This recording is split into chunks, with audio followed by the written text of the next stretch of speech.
Feedback is a gift with no return policy.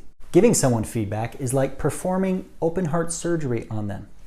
It's painful at the time, but it saves them a lot of heartache down the road. Giving someone feedback for the first time is like having your first kiss. It's a little awkward, it's a little nerve-wracking, and after it's over, you're pretty sure that the other person didn't enjoy it.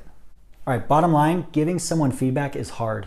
And because it's hard, a lot of managers avoid the conversation. Hard as it may be, there is a way to do it for sure, and I'm gonna walk you through that right now. And I'm gonna do it with my 3-year-old, because if I can give feedback to my 3-year-old, you can give feedback to your employees. So Sammy, I have a little bit of feedback to give you. I'm wondering, do you have a few minutes to chat now or sometime in the future? No.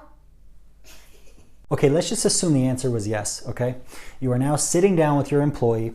The first thing you want to do is stick to the facts, okay? You don't want to make assumptions about things and say, hey, I thought you were really rude in that last meeting, or I think you come off as kind of bossy or abrasive. Those are subjective statements that can be inaccurate and hurtful. You want to stick to facts first. Hey, so listen, I noticed a couple nights ago that when I told you to go to bed, do you remember when I told you to go to bed? Yeah. You said you were hungry, right? And then I went downstairs and made you food, but you didn't eat it. Do you remember that? Yeah.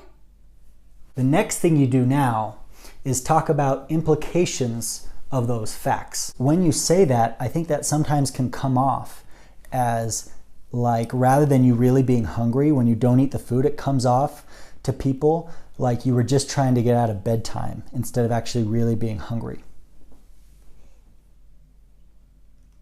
The next step is to clarify your facts and implications with the person you're giving feedback to.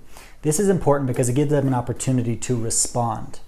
And you may get new information and a better understanding of the actual situation by making sure you give them an opportunity to say their side of the story. When you say that you're hungry and then you don't eat the food, is that accurate in me assuming that it might be because you don't want to go to bed? No. You don't think that's accurate? No. Why do you do that then? Because I love to do it. Because you love to do it. Okay. All right, so the next thing you want to do, once now you have a clear understanding, is brainstorm together potential scenarios or offer suggestions on how they may handle the situation differently. In the future, some things to consider, some things you might want to do, okay? The first thing is, the first would be if you say that you're hungry, would be to actually eat something, right? That would be good. Another thing you could potentially do is not say you're hungry and just go to bed. Or if the real issue is that, in which it sounds like it is, that you just don't want to go to bed, you could say, you know what, Dad, I'm not hungry, but I just really don't want to go to bed. Is there any way that I could stay up? What do you think? Good? Yeah. All right, I think this is really sinking in here. All right, I got 2 more steps. The next thing you want to do is ask the golden question, and that question is, do you think that this is something that they could do? So based on what we've talked about and on these suggestions, is this something you think you can improve on? Do you feel like you have the tools and the ability now to make an improvement? Yeah. Yeah, good. And Great. I think so. Okay, now the final step is just to express confidence and support and end on a positive note.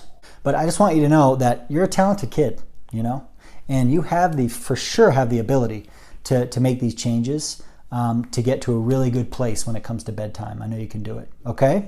Hug it out, hug it out. And that is how you have an effective feedback conversation